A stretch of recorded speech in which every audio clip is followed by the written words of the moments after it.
nous écouter si nombreux. On va attendre que les gens s'installent. On va se présenter doucement pour que tout le monde puisse s'installer et écouter.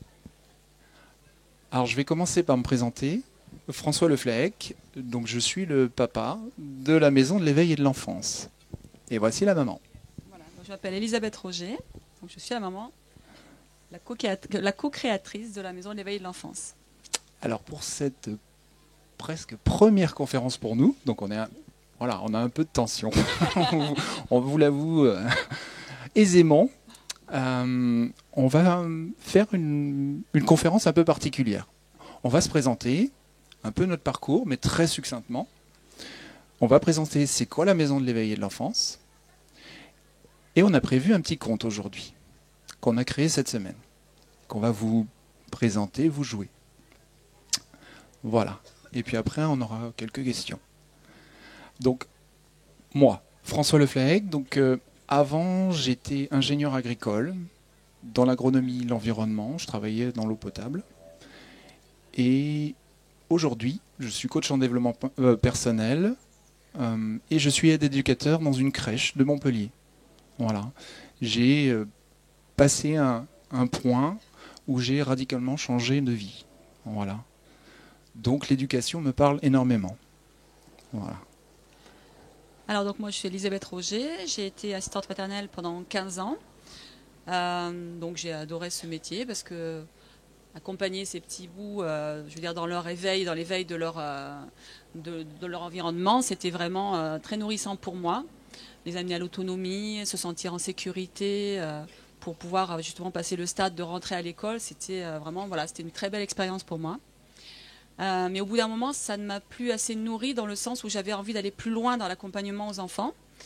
Donc voilà, donc aujourd'hui je suis thérapeute en développement personnel et coaching.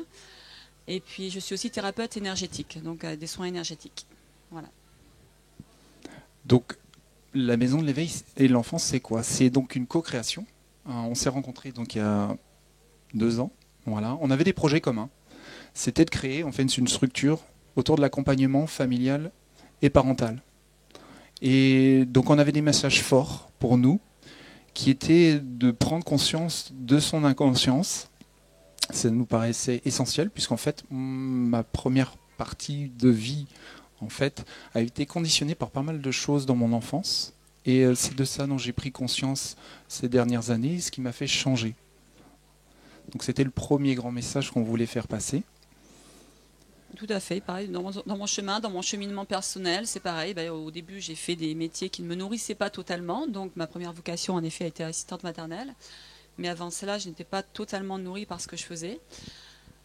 Donc, là, je peux m'estimer très heureuse et chanceuse parce qu'en effet, je fais des choses qui vraiment me plaisent et me nourrissent. Et j'ai réussi, en effet, à me débarrasser de ce qu'on appelle de certaines programmations en codage qui étaient quelque part toxiques pour moi, pour mon évolution.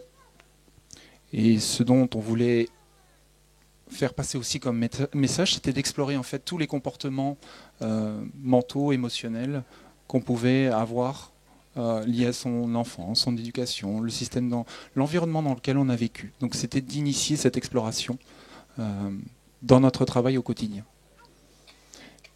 Et puis toujours dans le message, c'était d'intégrer en fait une dimension plus spirituelle en fait à notre vie. C'est-à-dire, on vit dans une société très technique et on voulait apporter un message un peu plus spirituel, plus pas croyant, mais voilà, c'est la définition de spiritualité, c'était d'avoir quelque chose de relié, de plus grand que nous, quoi. Voilà.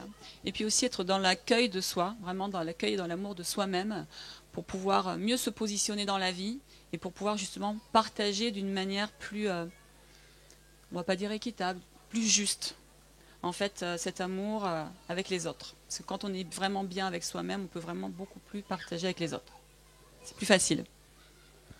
Voilà, et en conséquence, on avait une vision pédagogique un peu différente de ce qu'on avait vécu. On est parti en fait d'un triangle.